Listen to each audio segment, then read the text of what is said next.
pasensya at mapagkandili ang pusong wagas kung magmahal. Ngunit napupuno rin po ito kapag paulit-ulit na binabaliwala at sinaktan. Ikaw, kabarangay, naranasan mo na bang maabuso ng mga taong malapit sa puso mo? Dear Papa Dudut, naranasan niyo na bang makulong? Hindi sa likod ng mga rehas sa presinto ha, kundi sa responsibilidad ninyo sa inyong pamilya. Ako kasi oo, at akala ko ay hindi na ako makakawala pa mula sa aking pagkakabilanggo. Ang mga karanasan kong yon sa buhay ang rason kung bakit ako sumulat sa programa ninyong Barangay Love Stories. Pero bago ang lahat ay magpapakilala muna ako.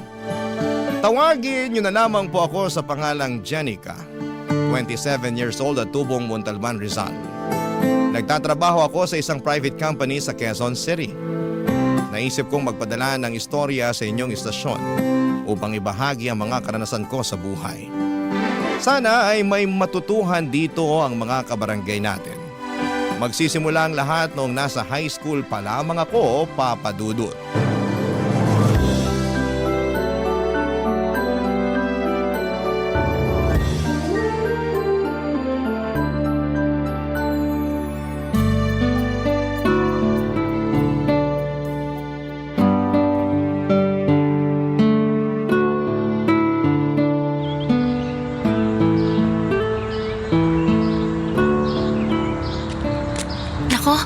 Sana magustuhan ni nanay itong mga binili kong pastillas mula sa baon ko. Alam ko kasi na paborito niya to eh. Iba-iba pa yung kulay ng pambalot. Nakakatuwa namang tingnan. Ayun, nandito na ako sa bahay. Andito na po ako! Oh, bakit ngayon ka lang? Kanina pa kita hinihintay ah.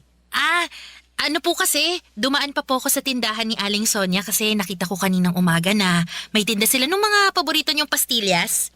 Ito, kaya binilhan ko po kayo, Nay. Alam ko pong paborito niyo yan eh. Salamat. Pero akala mo ba madadaan mo ako sa pagbili niyan? Ano po? Anong ano po? May kasalanan ka pa sa akin, Jenica. Ayan oh, tignan mo. Ano, pamilyar ba sa'yo itong mga papel na to? Opo, mga test paper. Na tinago mo sa ilalim ng kama mo. Akala mo yata hindi ko makikita, no? Malas mo kasi naglinis ako ng kwarto mo kanina. Kaya nakita ko itong mga test paper na to. Bago lang to ah. Kamakailan lang. Sinadya mo ba tong itago sa akin kasi ang bababa ng mga score mo? Ano po kasi? Pasensya na po kayo, Nay. Anong pasensya? Paano ko mapagpapasensyahan tong mga to? Sabihin mo paano? Teka, kuhanin na ng card nyo ngayon, di ba? Opo. Patingin ako. Po? Patingin ako ng card mo, Jenica. Wag na wag mong itatago sa akin yan katulad ng pagtatago mo nito mga test paper na to, ha? Akin na, dali! Sandali lang po. Kukunin ko lang po sa bag, Nay. Namumuro ka na talagang bata ka. Asa na? Ito na po. Ito na po. Ay, Diyos mio. Sinasabi ko na nga ba ang bababa ng mga grado mo? Pasensya na po talaga kayo, Nay. Pero wala naman po akong bagsak. Kahit na pasang-awa lang naman to mga grado mo. Paano hindi magiging ganito kababa mababa rin ang mga score mo sa test? Bobo ka ba? Po? Ang sabi ko, bobo ka ba? Kasi mga bobo lang naman na nakakakuha ng mga ganitong grado. Pati na rin ang ganitong score sa test. Sobra naman po yata kayo, Nay. Sobra na kung sobra, pero may karapatan naman akong sabihin yon dahil sumobra na rin ang kabobohan mo. Bakit hindi mo tularan ng Kuya Jason mo? Sakto lang din naman po yung mga grade ni Kuya. Di naman ganun kataas, pero bakit ako lang po yung pinapagalitan ninyo? Grabe naman po kayo magalit sa akin, Nay. Wala naman po akong bagsak. Ba't nakuha mo pa talagang mga tuwiran, ha? Nagsasabi lang naman po ako ng... Kumpara naman sa kuya mo, mas marami naman siyang kayang gawin kesa sa'yo. Magaling siyang tumugtog ng drums. Kaya nga nasali siya sa banda ng eskwelahan ninyo, hindi ba? Mahusay din mag-basketball. May itsura kaya laging laman ang mga pageant. Magaling makisama, magiliw kaya maraming natutuwa sa kanya. Ay naku, ang anak kong yun, napaka-perpekto. Ikaw, sa pag-aaral ka na nga lang babawi, pumalpak ka pa? Saan ka nalang pupulutin yan pagtanda mo, Jenica? Baka walang kumpanya ang gustuhin kunin ka dahil napakahina ng utak mo. Walang-wala ka talaga sa kalingkingan ng kuya mo. Papa Dudut, hindi yun ang unang beses na kinumpara ako ni Nanay Irma kay Kuya Jason, pero paulit-ulit pa rin akong nasasaktan. At walang pinagkaiba ang sandaling yon. Akala ko'y manhid na ako pero naapektuhan pa rin ako ng bigat ng mga salita niya laban sa akin. Sa mata ng nanay namin, ang kuya ko na ang pinaka-perpekto. Kulang na lang ay gawin niya itong santo at sambahin. Samantala ang turing naman niya sa akin ay kabaligtaran ng mga magagandang bagay na sinabi niya sa kapatid ko. Hindi talaga patas ang tingin sa amin ang aming nanay simula pagkabata pa lamang. Ang tatay ko lamang ang kakampi ko noon, pero iniwan niya ako nung naghiwalay sila ni nanay. Mas naramdaman ko tuloy na nawala na ako ng puwang sa pamilya namin dahil wala na ang nag-iisang may paborito sa akin. Fast forward. Sa kabila ng unfair treatment ni nanay sa akin, ay nagsikap pa rin po ako sa buhay para makapagtapos ng pag-aaral at makapagtrabaho. Pero doon pa lang pala magsisimula ang mas mabigat kong mga problema, Papa Dudut.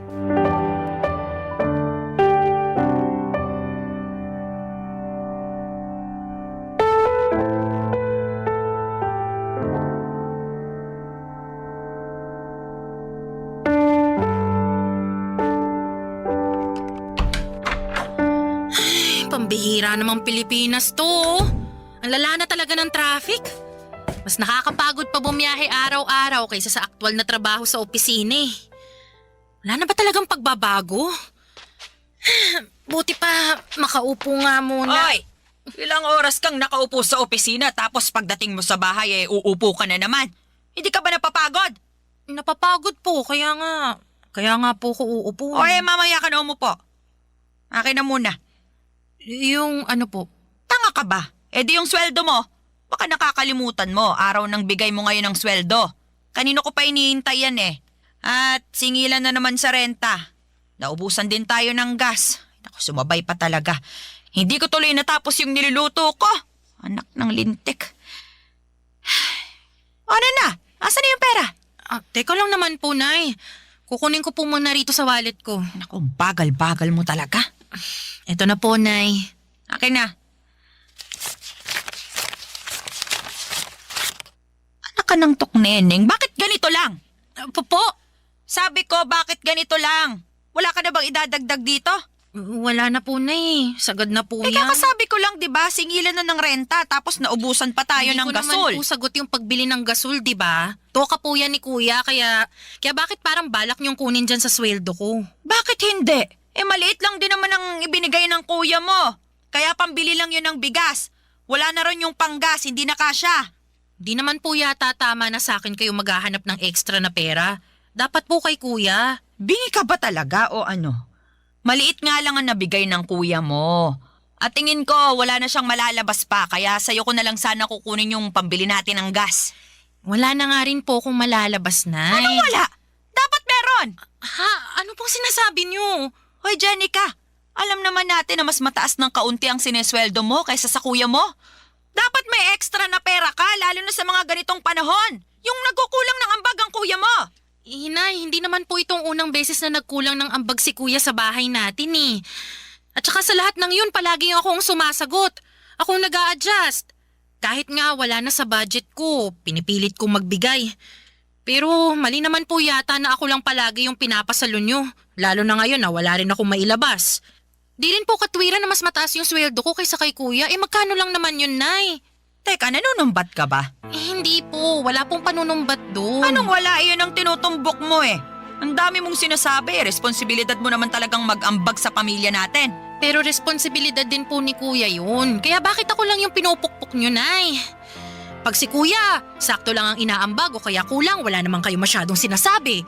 Pero pag ako, sangkatutak na sermon yung abot ko sa inyo. Aba, intindihin mo, may ibang pinagkakagastusan ng kuya mo. Nabanggit na niya sa akin na may gala sila ng girlfriend niya para raw sa anniversary nila. Magbi-beach daw. Syempre mapapagastos siya, kaya ikaw na munang magbigay. Pagbigyan mo na ang kuya mo, wala ka namang pinagkakagastusan eh. Tsaka, hoy, Jenica, paalala ko lang, huwag ka muna magpapamilya ha. Aha? Po, paano naman po napunta dyan ang usapan, Nay? Gusto ko lang paalalahanan ka. Kasi ang baba ng sweldo mo, ni hindi ka nga makapagbigay ng sobra rito sa bahay tapos magpapamilya ka pa. Baka mapabayaan mo lang ang magiging anak mo kasi saktuhan lang naman palagi ang kinikita mo. Kawawa naman ang magiging apo ko sa'yo. Papa Dudut, wala pa sa isipan ko ang magkaroon ng sariling pamilya dahil sa nakaatang na responsibilidad sa aking mga balikat. Kaya madalas ay said ang pera ko at wala na halos natitira sa akin kundi pamasahe na lamang. Minsan nga ay pati yun ay kinukuha pa ni nanay kesyo nakukulangan daw siya sa ibinibigay ko. Hindi ko tuloy mapigilang mainggit kay kuya dahil kung magkano lang ang maibigay niya ay wala nang sinasabing malala sa kanya ang nanay namin. Sa bagay, ano pa ba ang dapat kong asahan paborito nga siya kesa sa akin. Bukod po sa pinansyal na aspeto ay tumutulong din ako sa mga gawaing bahay lalo na kapag day off ko. Pero hindi yon ma-appreciate ni nanay at malimit pa rin niya akong ikumpara sa kapatid ko. Kaya nga nasasaktan ako ng husto dahil akala ko ay gagaan na ang pakikitungo niya sa akin lalo't may silbi na ako sa pamilya namin. Ngunit hindi pa rin pala at sa bawat araw na dumaraan, nadaragdagan lamang papadudot ang samaan ng loob ko sa sarili kong ina. Barangay Love Stories. Barangay Love Stories. Papadudot, akala ko noon ay sa mga pelikula lamang makikita ang mga magulang na may lantarang paborito sa mga anak nila kahit na pareho naman ang galing ang mga ito sa sinapupunan nila. At nung personal ko na nga yung naranasan ay napasabi na lamang ako na nag-e-exist pala ang bagay na yon sa tunay na buhay. Kaya nga kahit ayokong mainggit sa iba kong kaibigan at katrabaho na merong mabuting relasyon, sa kanilang mga nanay ay hindi ko pa rin napigilan ang aking sarili. Tao lamang ako, Papa Dudut, nakakaramdam ng pagkainggit, lalo't meron din namang dahilan. Sa kabila ng lahat ay nagpaka-bigger person ako. Inunawa ko ang nanay ko sa abot ng aking makakaya. At para hindi tuluyang masiraan ang ulo kakabuhat sa mga responsibilidad ko sa pamilya namin, natutuhan kong bigyan ng sarili ko ng pagkakataon na makapaglibang-libang naman. Pero hindi ko akalain na pati yun ay mamasamain pa ng magaling kong ina, Papa Dudut.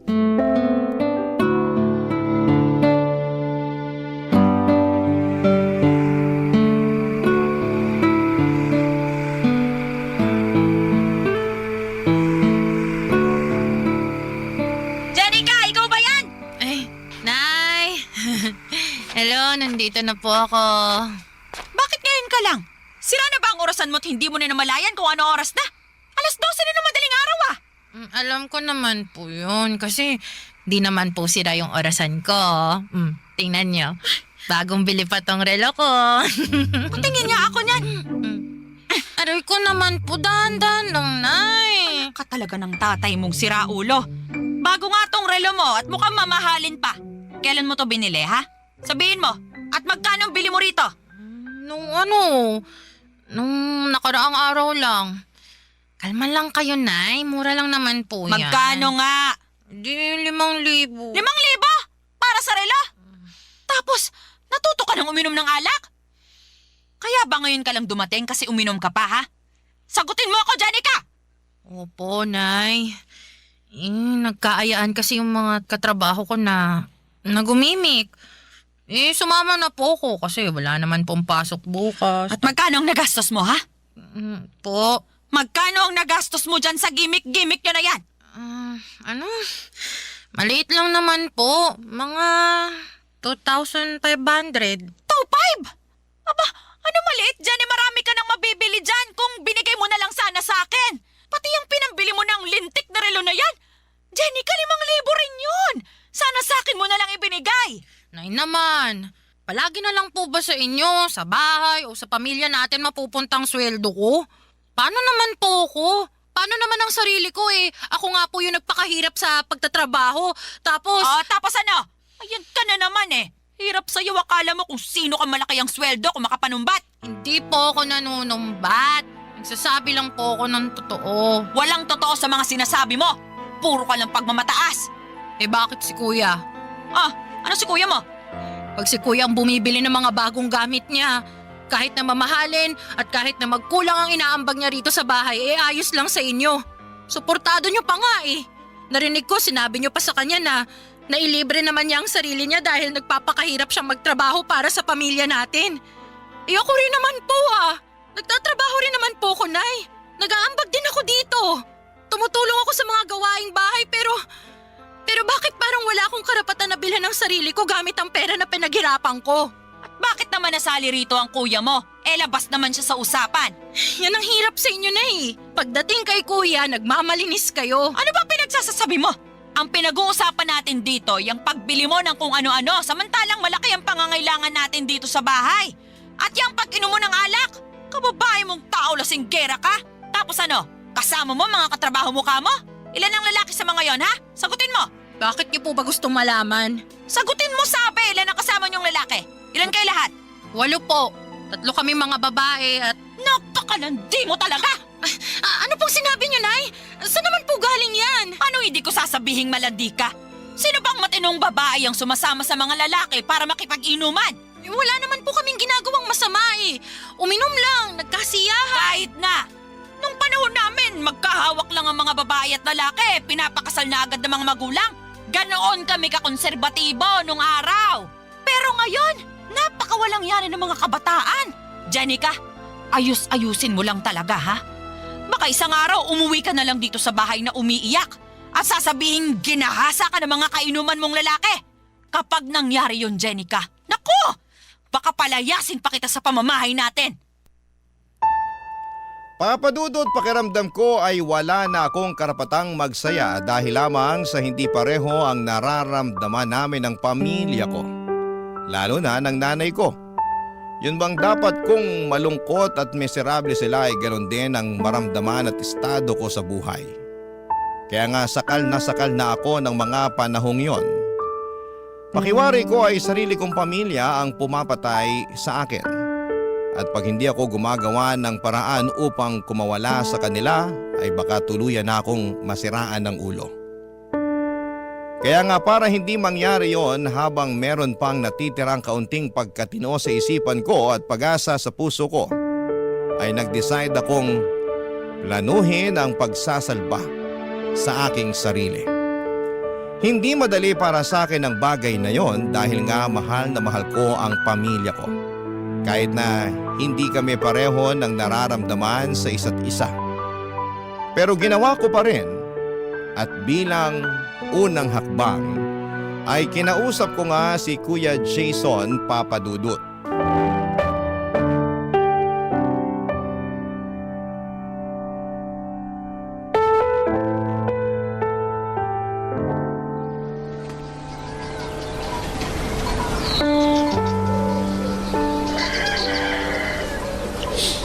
Kuya Jason, pwede ba tayong mag-usap? Hindi pa ba tayo nag-uusap? Ayun kinakausap mo na ako. Bakit ka pa ba nagtatanong? Seryoso ako. O bakit? Seryoso rin naman ako Itong mukhang to, mukha ba nagbibiro? Tungkol ba kasi sanang gusto mong pag-usapan natin? Parang biglaan naman yan. Ano kasi? Matagal ko na tong pinag-iisipan. Tapos, nitong nakaraang gabi, nakapag-decide na ako na gusto ko na talagang gawin yung bagay na to, kuya.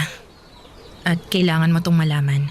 Teka, ano yan At saka, bakit kailangan ko malaman yan? Dahil magkapatid tayo. Ano nga kasi yun? Dami pang paligoy-ligoy Kuya,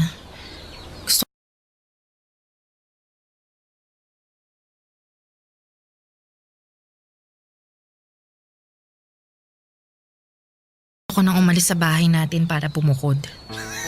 Seryoso ba yan? Oo, seryoso ako. Kaya mo na ba sarili mo? Oo naman. Malaki na ako. Hindi na ako bata. Tsaka, naipon din ako. Talaga? Magkano? Ha? Magkano ipon mo? Kasi, uutang ako. Bakit naman kita pauutangin? Magkapatid kasi tayo, tsaka kailangan ko kasi ako na yung alis ng bahay natin. Teka, anong sabi mo? Magpapakasal na kami ng girlfriend ko at gusto na naming bumukod ng bahay kaso kinulang yung pang-down namin dun sa rerentahan naming apartment eh.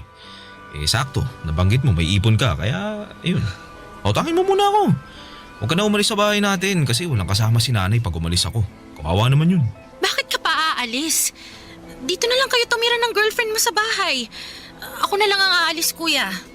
Hindi pwede kasi ayaw ng girlfriend ko na makisama sa biyenan niya kaya gusto niya bumukod kami.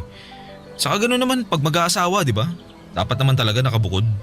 Wala ka pa namang asawa kaya ikaw ang wag umalis. Maawa ka naman sa nanay natin pag iniwan mo siya mag-isa. Gusto mong maawa ko kay nanay. Sa akin ba? Naaawa ka? Ha? Kuya, alam mong hindi mabuti ang pakikitungo sa akin ng nanay natin. Naririnig mo at nakikita mo kung paano niya ako tratuhin, di ba? Kulang na nga lang, isuka niya ako sa pamamahay natin eh. Kulang na lang palayasin niya ako. Di lang niya magawa kasi nakakapag-ambag ako ng pera. Sa ating dalawa kuya, ikaw ang mas paborito niya. Kaya bakit ako yung kailangan maiwan dito sa bahay para samahan at alagaan siya? Hindi lang naman ako ang anak niya. Hindi ka rin naman talaga marunong umintindi, no? Mag-aasawa na nga ako at ayaw na mapapangasawa ko na makisama kay nanay. Baka araw-araw mag-away lang sila eh. Maging sakit ko pa sa ulo. Ikaw na wala pang asawa ang dapat umintindi sa sitwasyon. Saka anong kinalaman ng trato ni nanay sa'yo at pagiging paborito niya sa ating dalawa? Hindi ko naman kontrolado isip nun. Alam mo, kung gusto mong umalis, di umalis ka. Iwan mo si nanay. Pabayaan mo siya. Wala kang konsensya. Wala kang pagmamahal sa magulang mo. Ako pa talagang walang konsensya at pagmamahal sa magulang natin ha? Bakit? Sino pa ba? Alam nga naman ako.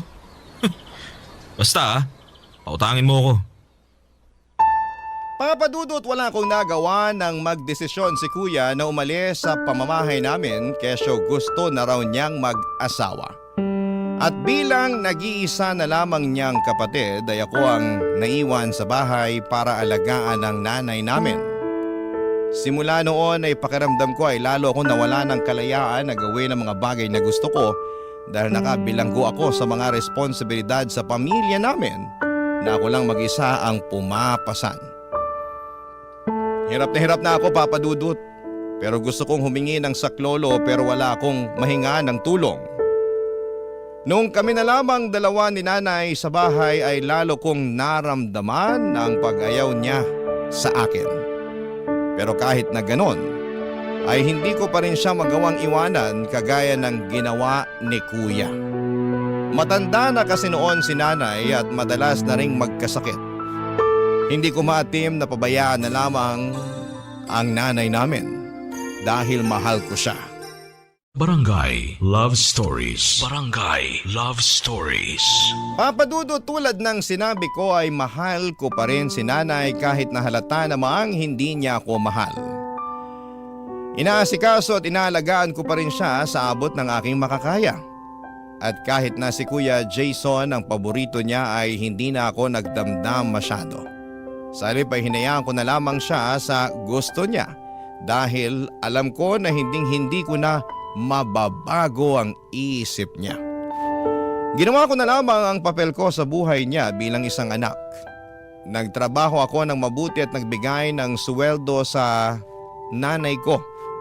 Tumutulong sa bahay namin pag day off kahit na paulit-ulit niyang sinasabi na hindi niya kailangan ang tulong ko. Sa kabilang banda ay ramdam ko na kailangan talaga ako ni nanay. Lalo pa noong biglaan siyang na-stroke. Papadudot.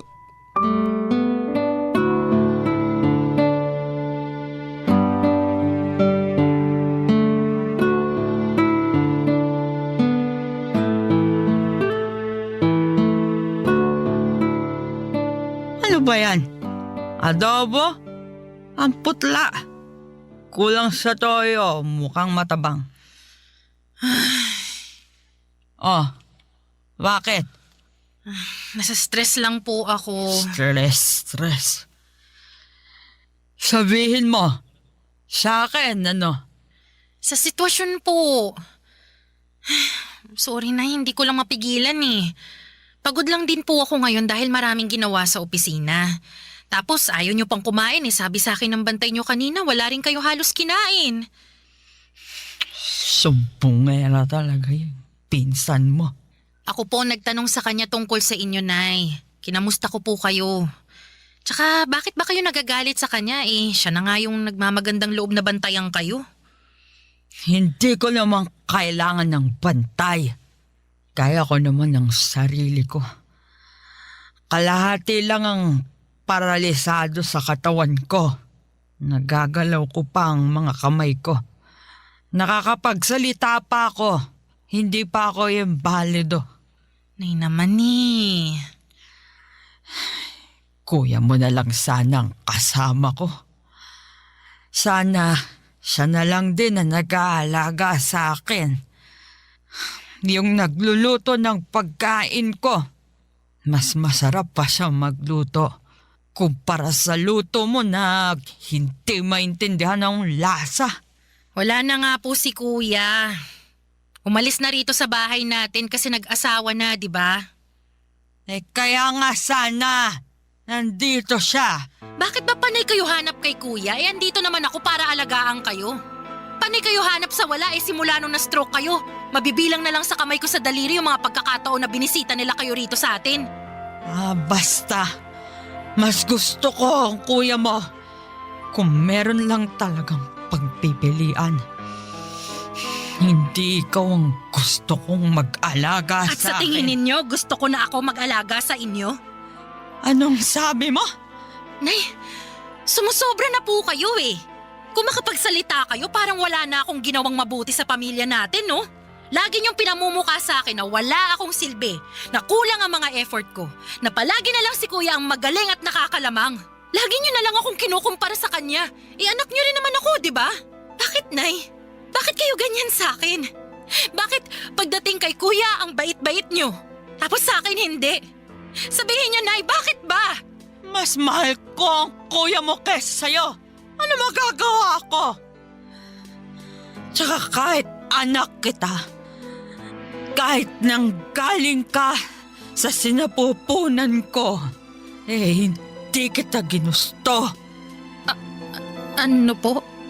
Ayoko nang magkanak pa kami ng tatay mo. Dahil ilang beses na ako nakunan pagkatapos ng kuya mo. Pero mapilit ang tatay mo. Makulit. Kahit ayoko na, sige pa rin. Nung nalaman kong buntis ako sa'yo, pinagsamantalahan ako ng tatay mo.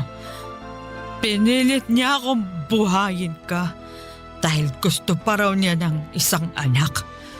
Kaya kahit ayoko, kahit natatakot na akong mabuntis at manganak, wala akong nagawa kundi sundin siya. Mas takot ako sa galit ng tatay mo at sa pwede niyang gawin. Paano kung patayin niya ako? Yung bata-bata pa ng kuya mo. Kaya po ba wala kayong kaamor-amor sa akin dahil sa kasalanan sa inyo ni tatay? Oo. Tapos nakuha pa niyang mambabae. Iniwan niya kayo sa akin. Ikaw! Iniwan ka niya para buhayin ko. Ang kapal ng mukha niya. Kaya hindi mo ko masisisi kung bakit ganito ako makitungo sa'yo. Pag nakikita kita, naaalala ko ang mukha ng taong nanamantala sa akin. Nanloko at nangiwan. Pakiramdam ko, hindi talaga siya nawala. At nabubuhay siya sa katauhan mo. Papa Dudut, yun pala ang dahilan kaya hindi ako mahal ng nanay ko. Pero maling-mali naman na isumbat niya sa akin ang kasalanan sa kanya ng aking tatay. Hindi ko rin naman ginusto na mabuhay at ipanganak sa mundo. Kung may pagpipilian lamang ako, kung alam ko lang na magiging miserable ang buhay ko sa mga kamay ng nanay ko ay hindi na lamang sana ako isinilang noon. Sana ay namatay na lamang ako sa sinapupunan ng nanay ko. Nagpatuloy ang hindi magandang trato sa akin ni nanay kahit na ginagawa ko naman ang lahat para alagaan siya, irespeto at unawain.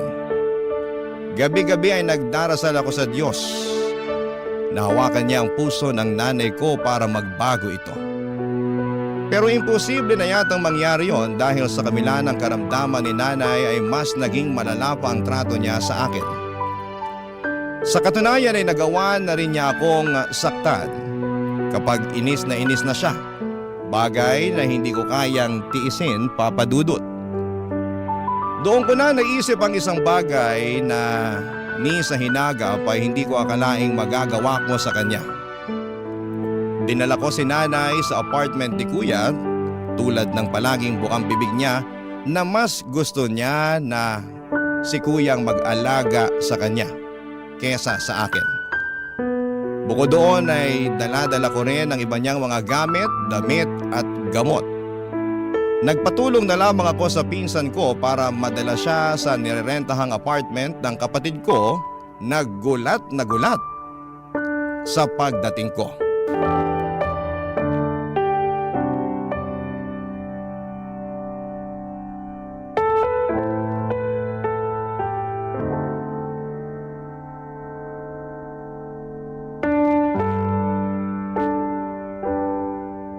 Kuya, iiwan ko na sa pangangalaga mo si nanay. Ano?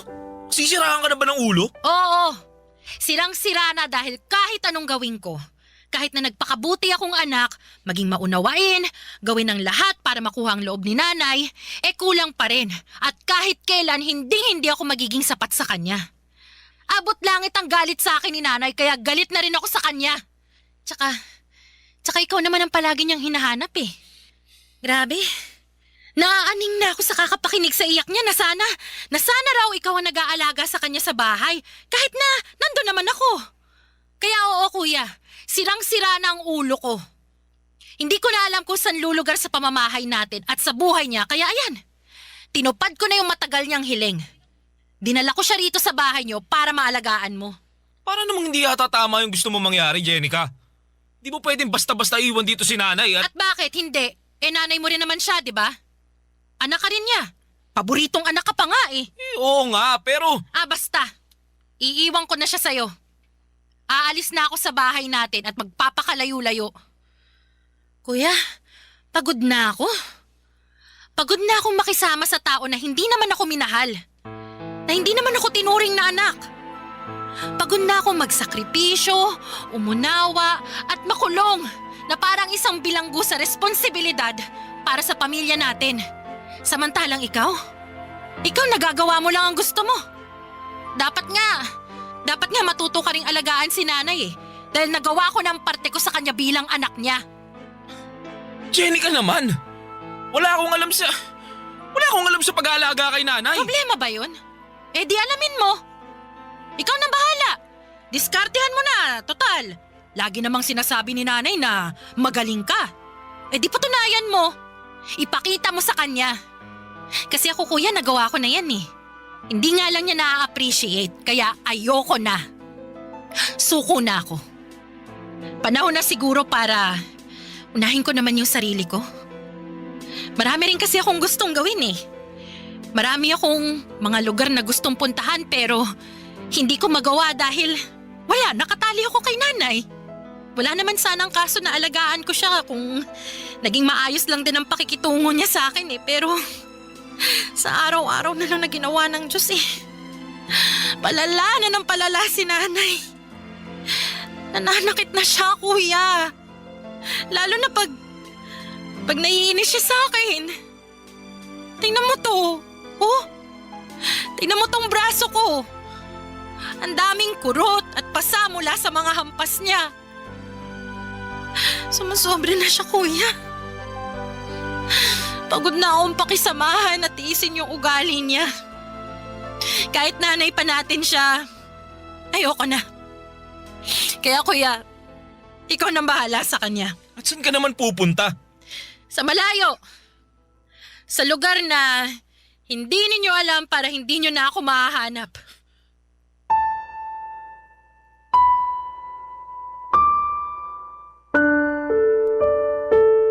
Papa Dudut, masama na akong anak kung yan ang tingin ninyo sa akin dahil sa pagtatakwil ko sa sarili kong ina.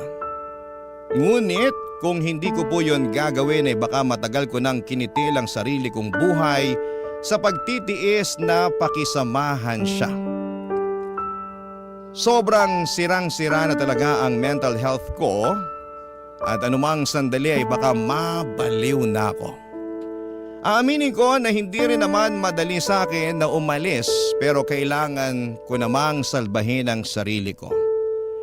Sa kasalukuyan ay patuloy pa rin akong umuusad sa buhay ko kahit na may mga gabi na bumabalik sa aking alaala ang sakit na dulot ng mga naranasan ko sa buhay na kagagawan ng sarili kong ina. Ngunit tuwing sumasapit ang umaga ay patuloy pa rin po akong humahawak sa katiting na pag-asa sa puso ko na magiging maayos pa rin ang lahat-lahat.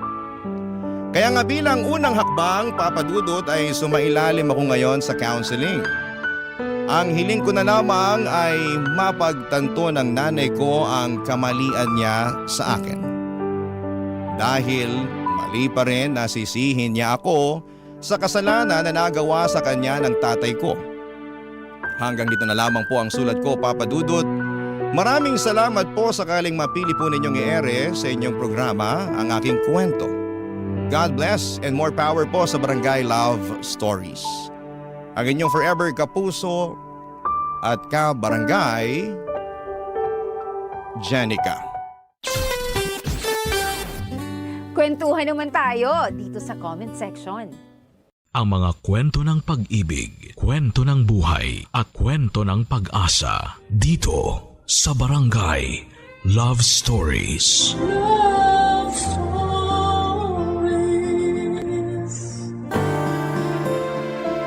Ang pagmamahal ay hindi palaging may kapalit. Dahil mas mahalaga na minamahal mo ng buo at totoo ang isang tao. Kahit ikaw na lang ang lumalaban. Ikaw, kabarangay, kaya mo bang ipagpatuloy ang pagmamahal kahit na ikaw na lang ang naniniwala? Dear Papa Dudut, sa buhay natin ay palaging may isang taong nagbibigay ng kulay at direksyon sa atin. Yung taong ginagawa nating dahilan para maging matatag tayo at magpatuloy na maging malakas. At masasabi ko na walang ibang pwedeng makapagbigay kulay sa buhay ko kung hindi ang nag-iisang anak kong si Marlon. Papa Dudut, tawagin niyo na lamang po ako sa pangalang Selly. 51 years old at nagtatrabaho bilang mananahe sa isang pabrika. Maaga kong nabiyuda dahil namatay sa stroke ang asawa ko. Kaya naman mula noon ay mag-isa ko nang tinataguyod ang anak kong si Marlon. Maswerte ako na may mabubuting tao na handa pa ring tumulong sa akin noon. Pero hindi talaga naging madali ang pagiging single parent ko. Pero kinaya ko para sa nag-iisang anak ko. Dahil wala naman na siyang ibang aasahan kung hindi ako lamang, Papa Dudut.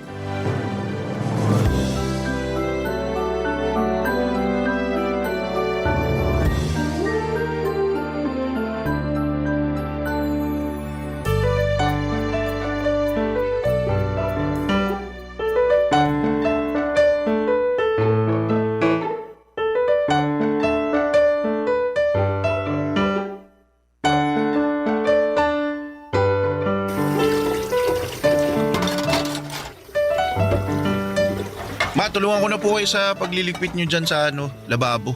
Ay, kaya ko na to, Marlon. Asikasuhin mo na lang yung mga natirang bisita mo sa sala. Nakaalis na rin po sila tsaka nakapaglinis na rin po ako ng mga kalat nung kanina. Ah, ganun ba?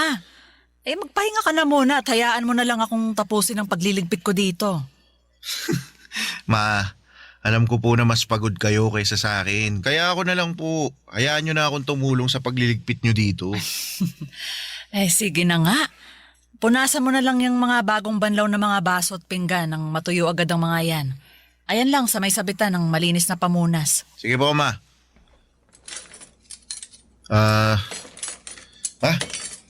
Thank you po pala sa paghahanda nyo para sa pagtatapos ko ng high school. Wala kang dapat na ipagpasalamat sa akin. Kasi alam mo namang matagal ko na rin plinano to. Ilan buwan pa lang bago ang graduation mo, tinanong na kita kung anong mga pagkain ang gusto mong lutuin ko para sa espesyal na araw na to. Opo. At ang sabi ko po sa inyo noon, ayos lang sa akin kahit hindi na tayo maganda para hindi na kayo mapagod sa pagluluto. At hindi ako pumayag kasi espesyal na araw to para sa ating dalawa. Yung araw na nakapagtapos ka ng high school at natupad mo ang isa sa mga pangarap ko para sa'yo. Ang totoo, Ma, nahiya nga po ako sa inyo eh. Ha? Bakit naman? Kasi po wala naman po akong kahit na anong award na nairegalo sa inyo. Sino namang may sabi na kailangan mong magka-award para may mairegalo ka sa akin? Narinig ko lang po yun sa mga kaklase ko na honor students. Na ang regalo daw po nila sa mga magulang nila yung academic awards na natanggap nila sa graduation namin. Akin na nga muna yung pamunas at gagamitin ko muna sa mga kamay ko. Sige po, Ma, ito. Alam mo, anak, malaki ang regalo na binigay mo sa akin sa araw na to. Ang regalo na nakapagtapos ka ng pag-aaral mo. Kahit po wala akong natanggap na kahit na anong award kanina. Oo naman. Pahawak nga ako nitong mga kamay mo. Anak, hindi mo kailangan na magkaroon ng kahit na anong award o kahit matataas na grade para mapasaya ako. Mas importante sa akin na alam ko kung paano mo pinagsumikapan ang lahat para matapos mong pag-aaral mo. Salamat po, Ma. Kasi na-appreciate nyo rin po yung effort na ginawa ko para makatapos ng high school. Ako ang dapat na magpasalamat sa'yo, Marlon. Salamat kasi sinuklian mo ang lahat ng ginawa kong pagtatrabaho para sa pag-aaral mo. Salamat sa high school diploma na regalo mo sa akin. Basta, Ma, pagbubutihan ko pa po lalo ang pag-aaral. Lalo na sa kolehiyo. Pangako po, Ma. Ako naman po ang babawi sa inyo. Papadudot nung nabubuhay ang asawa ko ay simple lang ang buhay namin. Nagtatrabaho siya sa munisipyo at ako naman ay nagdesisyon na maging housewife. Sa asawa ko talagang si Manuel nanggaling ang ideya na yon. Dahil may trabaho din ako noon sa isang hardware shop. Pero nang maging masela ng pagbubuntis ko ay pinahinto niya na muna ako sa pagtatrabaho. Pero ang gusto ko sana noon, bumalik kapag nakapanganak na ako. Pero sumang-ayon na rin ako sa suggestion ni Manuel na maging full-time na may bahay niya. Gusto niya rin na matutukan ko ang pag-aalaga hindi lang sa kanya, kung hindi pati na rin sa anak naming si Marlon. Naging mabuting asawa at tatay ang asawa ko, Papa Dudut. Hindi man kalakihan ang sweldo niya pero nagagawa naming pagkasyahin yon sa lahat ng gastusin dito sa bahay. Pareho kasi kaming hindi maluho ng asawa ko, Papa Dudut. Kaya naman ang gastos namin ay para lang sa mga importanteng bagay o kaya ay sa mga espesyal na okasyon. Simple lang ang buhay namin pero masasabi kong masaya at kontento talaga kaming pamilya. Kaya naman nang mawala si Manuel ay ginawa ko pa rin ang lahat para hindi maramdaman ni Marlon ang malaking pagkukulang sa buhay namin, Papa Dudut.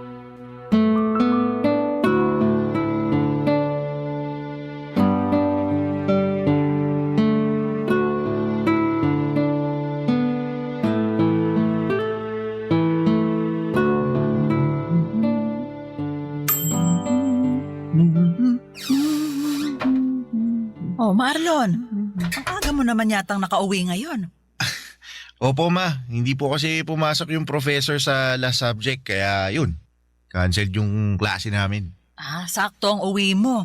Kasi katatapos ko lang din halos mag-bake. Uy, nag-bake po pala kayo ng paborito kong banana cake. Ayos. Nag-request kasi yung ninang Pia mo para sa birthday ng anak niya. Request din daw ng anak niya kaya hindi na ako nakatanggi na mag-bake para sa kanila. Pwede mo nang kainin yung nasa isang tray dahil yan ang first batch na binake ko. Sige po ma, kukuha na po ako dito ha.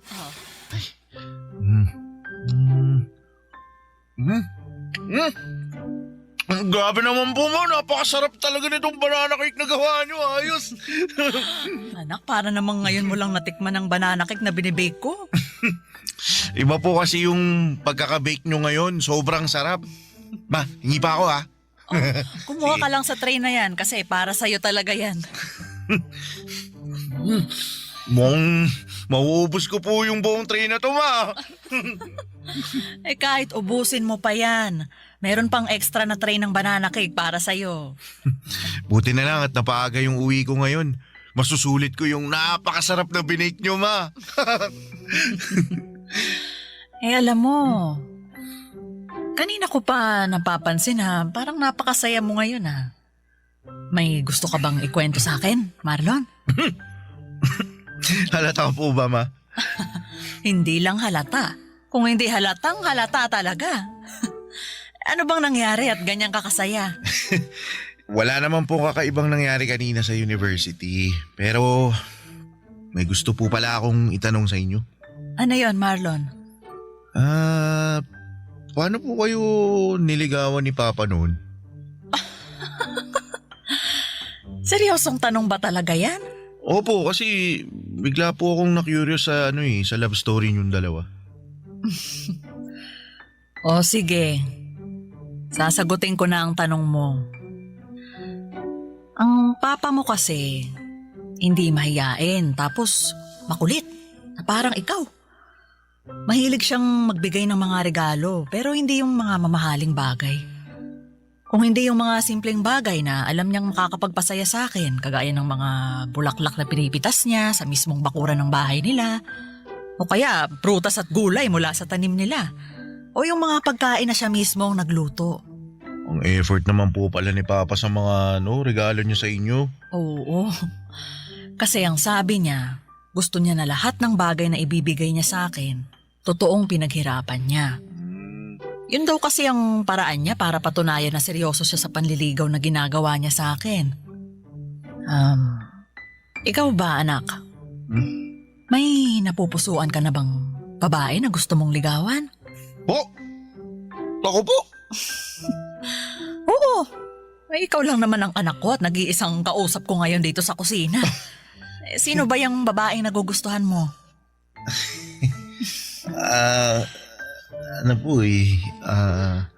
Kaklase mo ba yan?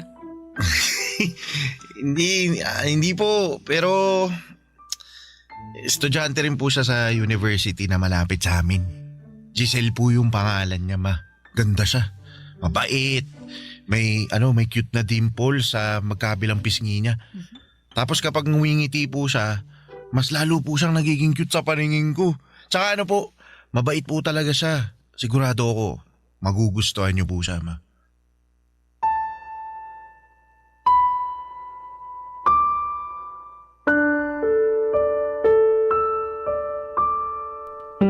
Papadudot masasabi kong maswerte ako sa anak kong si Marlon.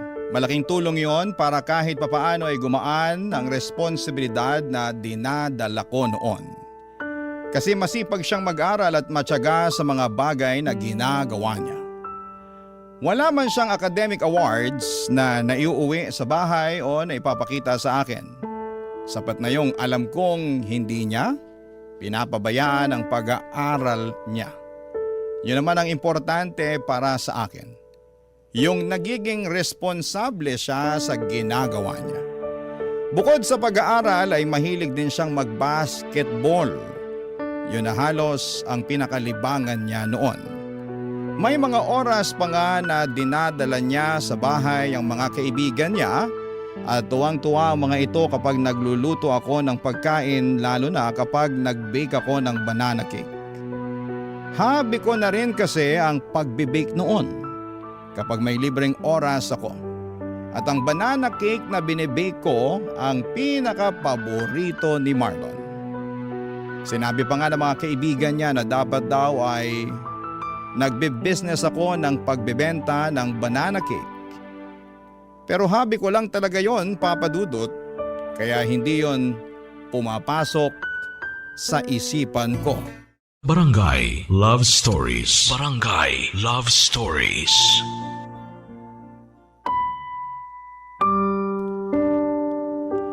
Papa Dudut, hindi madalas magkwento si Marlon ng tungkol sa mga babaeng nagugustuhan niya. Naririnig ko lang sa mga kwentuhan nila minsan na may mga kaibigan niya na nag-uusap kapag nakatambay sila sa bahay. Ang pag-aasaran nila ay tungkol dito. Kaya nang magkwento na sa akin si Marlon ay natuwa talaga ako. Kasi yun ang unang beses na ginawa niya yon.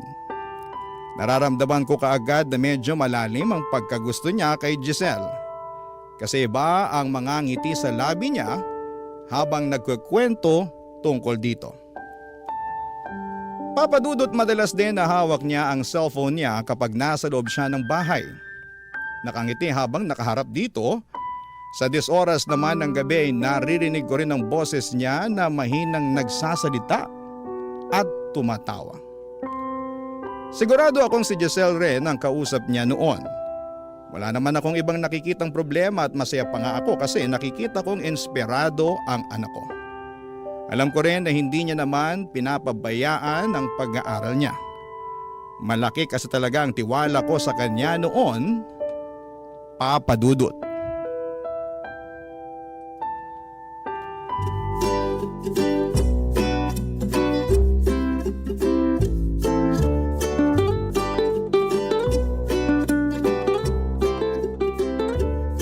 Anong masasabi mo sa sinigang na hipon na luto ni Mama? Masarap, Marlon. Kinilig ka sa sarap, di ba? Parang ganun na nga. Sabi ko naman sa'yo masarap magluto yung mama ko. Mamaya matitikman mo yung napakasarap na banana cake na palagi niyang binibig. Nirequest ko talaga yun para sa'yo. Naku, kapag natikman mo yun, makakalimutan mo talaga yung pangalan mo. Totoo ba yan, ha? Marlon, baka naman masyado nang mag-expect si Giselle na masarap ang binibake ko na banana cake, ha? Bakit? Masarap naman po talaga, Ma. Ang dami na nga pong gustong umorder at maging reseller ng binibake nyo Kayo na lang po talaga yung tumatanggi sa kanila. Alam mo naman na hobby ko lang ang pagbe-bake na ginagawa ko, Marlon. Pareho po kayo ng mommy ko, tita. Mahilig din po siyang mag-bake. Talaga? Ano yung madalas na binibake ng mami mo? Chocolate brownies and muffins po, tita. Pero hobby lang din po niya ang mag-bake kasi ayaw niya rin po niya gawing business yun Alam mo, sa totoo lang kasi, magastos din gawing business ang pagbe-bake. Malaki-laking puhunan ang kailangan namin kung gusto talaga naming simulan yun. Marami ring oras ang makakain sa bawat araw namin. Nabanggit din po yan ni mommy, tita. Pareho naman daw silang may maayos na trabaho ni daddy kaya hindi niya pinupush na gawing business. Tsaka ayaw niya rin daw po na bawasan pa ang budget na para sa bahay o sa pag-aaral ko. Kaya nga sabi ko kay mommy sa oras na makatapos ako ng pag-aaral at magkaroon ng regular na trabaho, ako mismo ang magpapatayo ng bakery para sa kanya. Nakakatuwa ka naman, Giselle. Bakit yun naman po nasabi yan, tita? Kasi bumubuo ka na kaagad ng mga pangarap para sa magulang mo. Sa panahon kasi ngayon hindi lahat ng kabataan ganyan mag-isip. Pero ayos lang naman sa akin kasi alam ko na iba na talaga ang kinasanayan ng mga tao ngayon. Magkakaiba nga po ang paniniwala ng mga tao pagdating sa bagay na yan. Basta para sa akin po, obligasyon pa rin naming mga anak na suklian lahat ng naging sakripisyo ng mga magulang namin. Sana dumami pa ang mga anak na kagaya mo. Kasi hindi lahat ng magulang nagkaroon ng oras na makapag-ipon para sa sarili nila. Yung iba, binuhos ang oras at buhay nila sa mga anak nila. Pero para sa akin naman, hindi ko naman inoobliga si Marlon na tulungan ako sa oras na makatapos na siya ng pag-aaral niya. Pero sinabi ko rin naman po sa inyo na gusto ko rin makabawi sa inyo, ma. Nakwento rin po ni Marlon sa akin yung mga pangarap niya para sa inyo, tita. Talaga? Ano naman ang nakwento ng anak ko sa'yo na tungkol doon? Yung plano niyang pagbili ng malaking bahay para sa inyo, pagpapalago ng negosyo niyo, tsaka pagkuha ng sasakyan, para kayo naman po ang maihahatid at sundo niya. Ay naku, nakakatuwa talagang marinig yan mula sa inyo ng mga kabataan. Siguro, para sa akin lang ha, ayoko naman na itali ng mga anak ang buhay nila sa pagtulong sa mga magulang na kagaya ko. Kayo ang responsibilidad namin hanggang sa tumanda na kayo at magkaroon ng sariling mga buhay. At kahit anong mangyari, responsibilidad naming mga magulang ang sarili namin.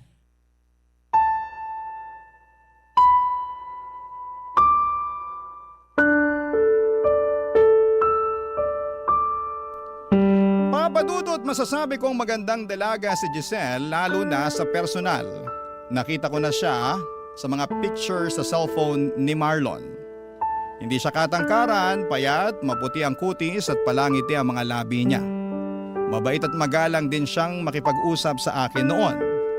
Naramdaman ko na nahihiya pa siya sa akin dahil panay ang gamit niya ng po sa tuwing magsasalita siya. Nakwento nga ni Marlon na bago pa man sila makarating sa bahay, ilang beses pa raw na napatigil sa paglalakad si Giselle at nagtanong tungkol sa akin. Ang sabi niya sobrang kinakabahan daw talaga ito na makilala ako.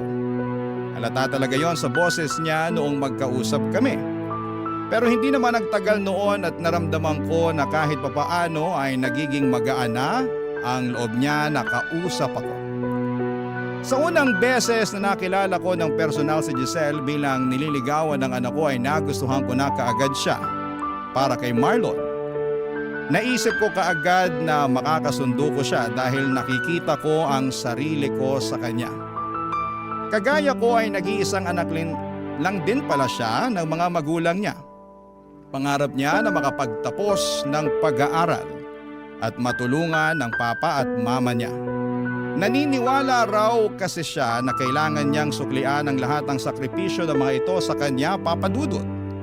Kaya noon pa lang ay natutuwa na kaagad ako dahil mukhang maayos na babae ang napiling ligawan ng anak kong si Marlon, Papa Dudut.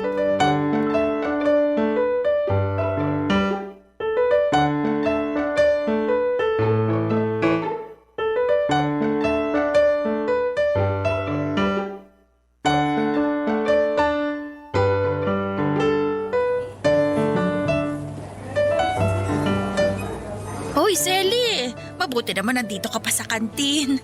Patapos ka na bang kumain? Ay, hindi pa, Pia.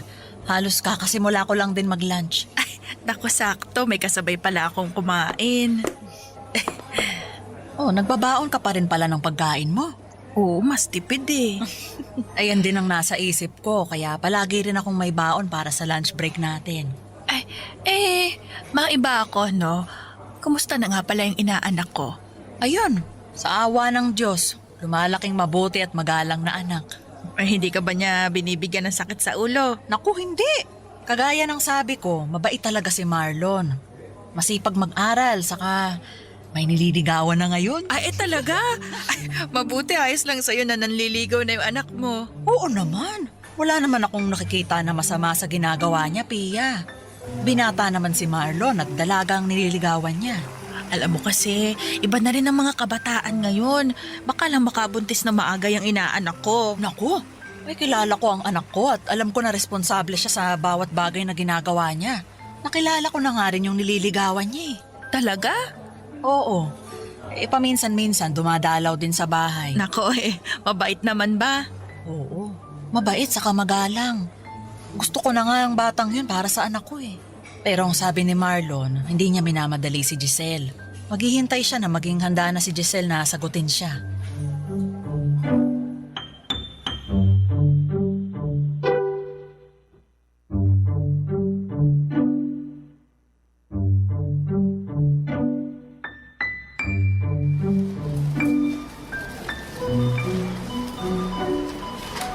Wala na ba tayong nakalimutan na isama dito sa grocery cart natin, Marlon? Mukhang wala na pong kulang, ma. Nandito na po lahat ng nasa listahan na pinakita nyo kanina. Mabuti naman. Pumwesto na tayo dun sa may pinakamaikling pila na cashier para makapagbayad na tayo. Sige, ma. Tara po.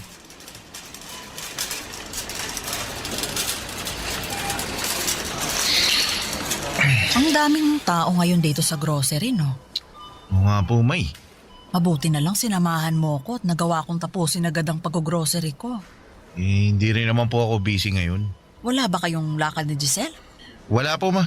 Umuwi po kasi sila ng parents niya sa Pangasinan para sa birthday celebration ng lola niya. Pero, ma, ano pong tingin nyo kay Giselle? Mukha naman siyang mabait talaga, Marlon. Natutuwa nga ako at napakagalang niya makipag-usap sa akin. Halata na mahiyain talaga siya, lalo na nung unang beses ko siyang makausap. Mahihain po talaga yun. Naalala ko naman yung kaba niya nung sinabi ko na ipapakilala ko siya sa inyo. Namutla yung muka. Tsaka yung labi niya namutla rin. Ay, hindi naman ako mukhang masungit Bakit siya kinakabahan na makilala ko? First time niya raw po kasi na maipakilala sa magulang ng nanliligaw sa kanya. Sabi ko naman po, ang dahilan kung bakit dinala ko siya sa bahay para makilala niya ang espesyal na tao sa buhay ko.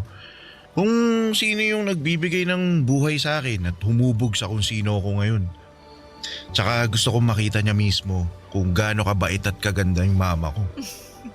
At nagawa mo pa talagang isingit ang pambobola na yan sa akin. Di nagsasabi lang po ako ng totoo, pero alam niyo ma, mabait talaga si Giselle. At yun ang dahilan kung bakit sigurado ako na siya na ang gusto ko makasama na bumuo ng mga pangarap sa buhay. Ano pala sa tingin mo ang estado ng panliligaw mo sa kanya? Mukha naman pong malaki yung pag-asa ko. Nararamdaman ko po na gusto niya rin ako eh. At malapit niya na ako sagutin, ma.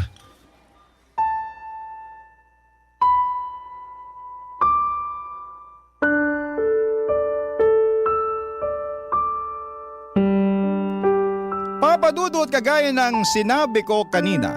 Yun ang unang pagkakataon na may naikwento sa akin si Marlon na tungkol sa babaeng nagugustuhan niya. Natuwa ako dahil mas nagiging open na siya sa akin tungkol sa personal na buhay niya. Kahit malapit kami or malapit kami sa isa't isa ay hindi naman kasi namin na pag-uusapan ng tungkol sa bagay na yon. Naisip ko pa nga na kung nabubuhay ang asawa kong si Manuel ay baka mas makapagkwento pa sa kanya si Marlon. Pero nang magsimula na nga siyang magkwento sa akin ay iba ang saya na nararamdaman ko. Para bang mas naging close pa kami, lalo na nang magkwento pa siya ng ibang mga bagay tungkol kay Giselle. Ang saya lang makinig sa mga kwento niya at makita siyang inspirado dahil po sa isang tao. Halos hindi nawawala ang ngiti sa mga labi niya, lalo na kapag hawak niya ang cellphone niya, lalo na kapag kausap niya doon si Giselle. Papadudot. Barangay Love Stories. Barangay Love Stories. Papadudot, masasabi ko na nagmana si Marlon sa asawa kong si Manuel pagdating sa kung papaano sila magmahal ng isang babae. Kagaya ni Manuel ay nakita ko noon na palaging gusto ni Marlon na kausap si Giselle, mapatext o tawag man. Ganon din kasi si Manuel sa akin noon, papadudot, dahil hindi pa uso ang cellphone noong panahon namin.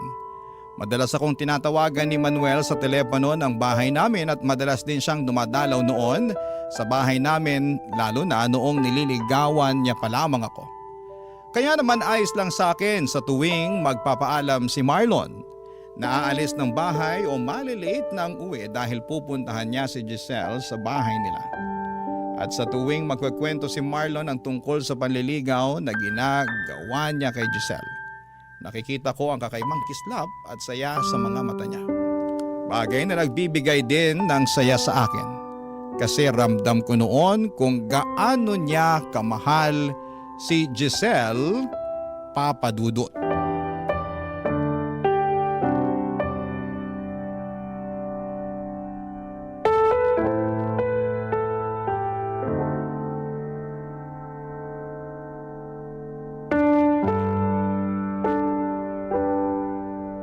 Oh, Marlon, ayos ka lang ba? Po! Opo ma, ayos lang ako. Sigurado ka? Opo. Eh bakit parang ibang boses mo kanina? Nagbubukas pa lang nitong pinto, naririnig na kitang halos nanggigigil dyan sa cellphone mo. May problema ba, anak? Ma, sinabi ko na nga wala akong problema, di ba? Ano po ba mahirap intindihin sa sinabi ko? Ayos lang po ako, kaya hindi nyo na kailangan paulit-ulit na tanungin. At hindi mo rin kailangan na magtaas ng boses habang kausap mo ko, Marlon. Pasensya na po, ma. Ayos lang. Ano ba kasing problema? Sino ba yung parang paulit-ulit na tinatawagan mo? Wala po, ma. Yung kaklase ko lang po yung tinatawagan ko kasi may kailangan ako itanong tungkol sa research paper namin eh. Sige po, papasok na muna ako sa kwarto kasi may gagawin pa ako eh.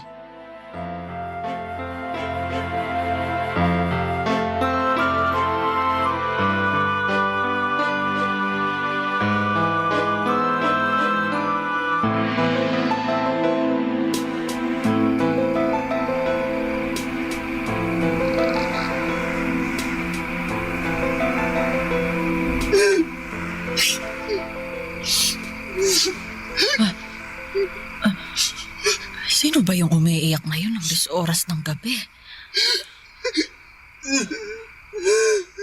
Teka, parang boses ni Marlon yun ah. Ay, makabangon na nga muna nang mapuntahan ko siya.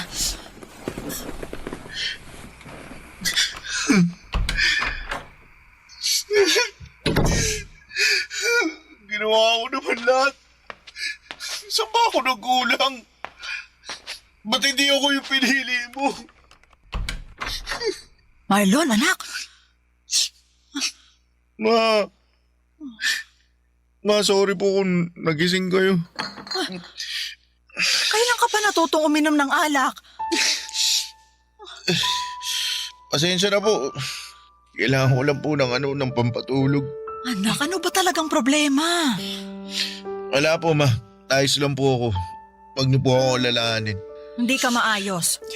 Magdadalawang linggo ka nang palaging tulala tapos ngayon, nagpapakalunod ka naman sa alak. Sabihin mo na sa akin ng totoo. Tungkol ba to kay Giselle?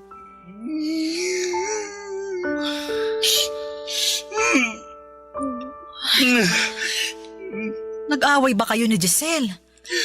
May hindi ba kayo naging pagkakaunawaan? Ano ba talagang nangyari, Marlon? Kinausap ko po kasi si Giselle. Sabi niya, humito na raw po ako sa ginagawa kong panliligaw sa kanya. Baka naman kasi gusto lang niya na mas makapag-focus muna sa pag-aaral niya. Kaya niya sinabi yun. Ma, hindi po kasi yun yung dahilan kung bakit niya ako pinahinto sa panliligaw ko sa kanya. Ano bang naging dahilan niya? Sabi niya po kasi, sabi niya may boyfriend na raw po siya. May mahal na siyang iba kaya wag ko na raw sayangin yung oras ko sa kanya. Ma, ba't naman ganun? Ginawa ko naman lahat eh. Ginawa ko lahat para patunayan yung pagmamahal ko sa kanya pero bakit hindi po ako pinili niya? Bakit ako po yung naiwan?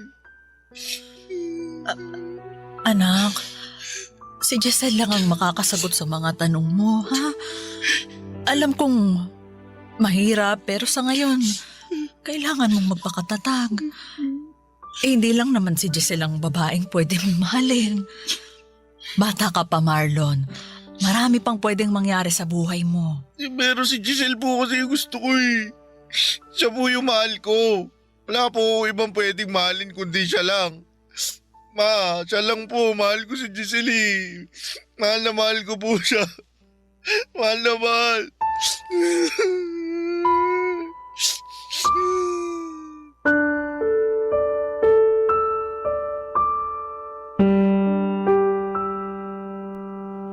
Papadudot, alam kong napakabata pa ni Marlon para maramdaman ang totoong pagmamahal para sa isang babae. Marami pa siyang iba na pwedeng makilala at mahalin. Pero sa totoo lang, umasa na rin ako noon na sanay si Giselle na rin ang makatuluyan niya sa hinaharap.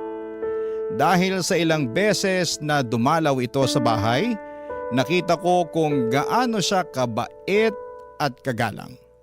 Kaya pati ako ay nalungkot nang malaman ko na hindi niya kayang suklian ang pagmamahal ng anak ko.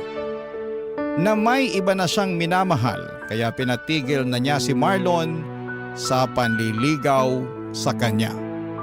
Nang mga sumunod pang araw noon ay nakita ko ang tila pagbagsak ng mundo ni Marlon.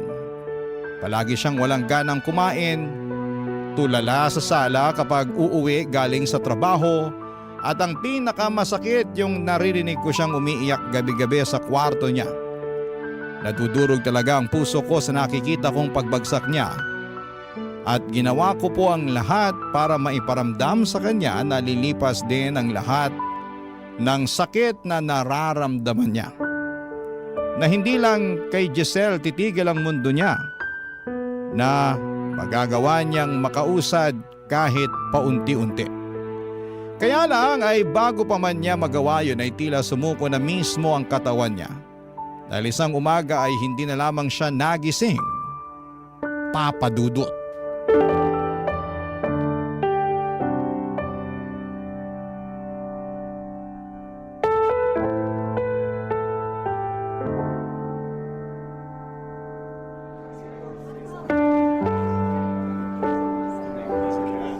Shelly, hindi mo pwedeng pabayaan ang sarili mo. Wala na rin namang dahilan para alagaan ko pang sarili ko, Pia. Huwag mo namang sabihin yan. Wala na si Marlon eh.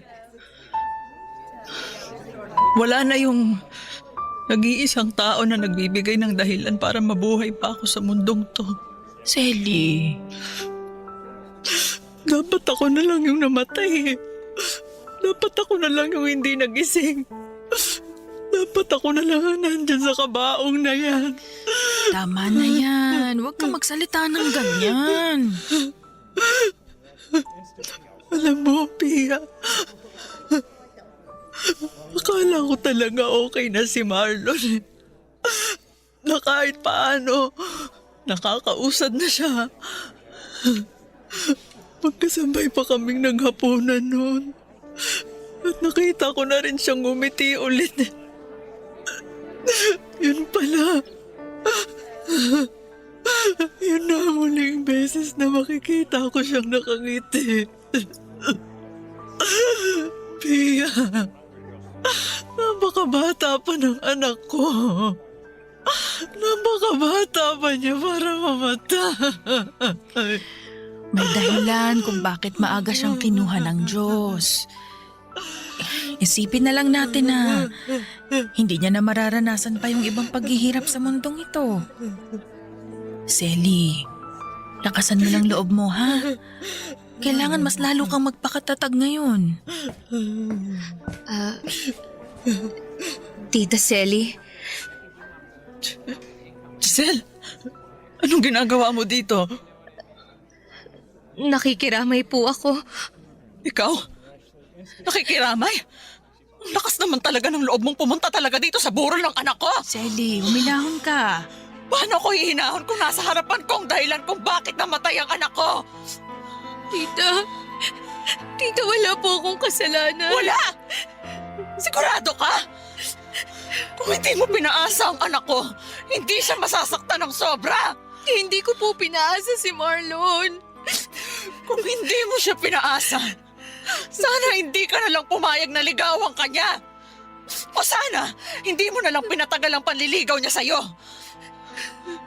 Giselle, alam ko namang hindi mo obligasyon na mahalin ang anak ko. Hindi mo obligasyon na suklian ang pagmamahal niya sa'yo, pero sana, hindi mo na lang siya pinaasa. Sana hindi mo na lang sinayang ang pagmamahal niya sa'yo. Kaya umalis ka na dito! Umalis ka na! Selly! Huwag mong itulak si Umalis ka na Giselle! dito! Selly! Sandali lang po.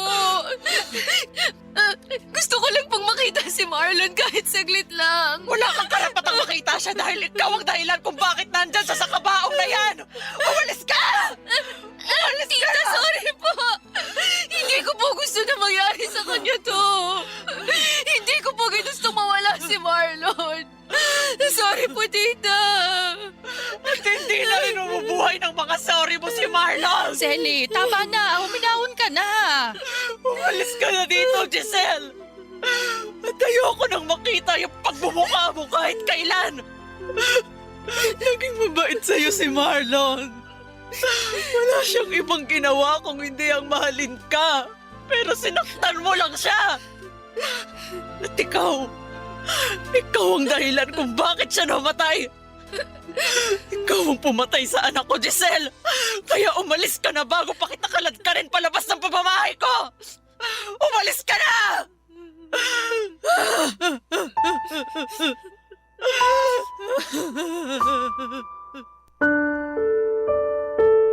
Bangungot ang kinamatay ng anak kong si Marlon Papadudot. Pero pakiramdam ko ako ang habang buhay na nabubuhay noon sa isang bangungot. At kung pwede lang ay magising na ako sa bangungot na yon. Kung pwede lang na sana ay hindi na lamang totoong wala na ang nag-iisang anak ko. Hindi totoong iniwanan niya na ako.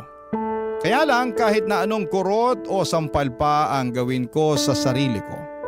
Kahit na anong kirot pa ang maramdaman ko ay hindi na mababago pa ang katotohanang wala na si Marlon. Naalala ko pa ang huling gabi na nakausap ko siya. Nagawa niya akong sabayang kumain ng hapunan pero halos 3 subo lang ng ulam at kanin ang nagawa niya noon. Nagawa ring ngumiti ng mga labi niya kahit namumugto ang mga mata niya. Nagpasalamat din siya kasi palagi ko siyang kino-comfort. Hinahawakan niya ang kamay ko at muling ngumiti sa akin.